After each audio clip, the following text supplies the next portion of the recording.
धन्य धन्य हे भारत माते मला तुझा अभिमान, धन्य धन्य हे भारत माते मला तुझा अभिमान.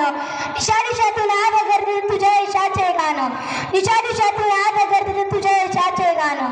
सामान्य व्यासपीठ वंदनीय गुरुजन वर्ग व माझ्या बालमित्रांनो, मी ईश्वरी जीवन टकले सर्वप्रथम तुम्हा सर्वांना 15 ऑगस्टच्या खूप खूप शुभेच्छा. 15 ऑगस्ट हा आपल्या भारताचा राष्ट्रीय सण आहे. 15 ऑगस्ट 1947 रोजी आपला भारत देश इंग्रजांच्या गुलामगिरीतून मुक्त झाला. आपला भारत देश सुजलाम सुफलाम देश आहे. दिल्ली आपल्या देशाची राजधानी आहे. भारताच्या उत्तरेला हिमालय पर्वत आहे. हा पर्वत खूप विशाल व उंच आहे.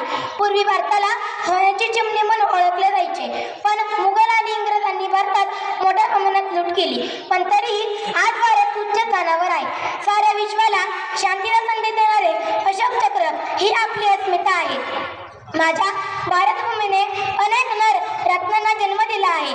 माझा भारत कृषीप्रधान देश आहे. जिजाबाईंसारखे राजा घडवणारी माता ही आपल्या देशात जन्माला आल्या आणि सत्तेचा मोह जुगारून वडिलांच्या वचनाचा मान राखून वनवासी होणारे राजा प्रभू रामचंद्र ही आपल्या देशात जन्मले. स्वामी विवेकानंदांची मायप्रदर्शन शिट्टल ही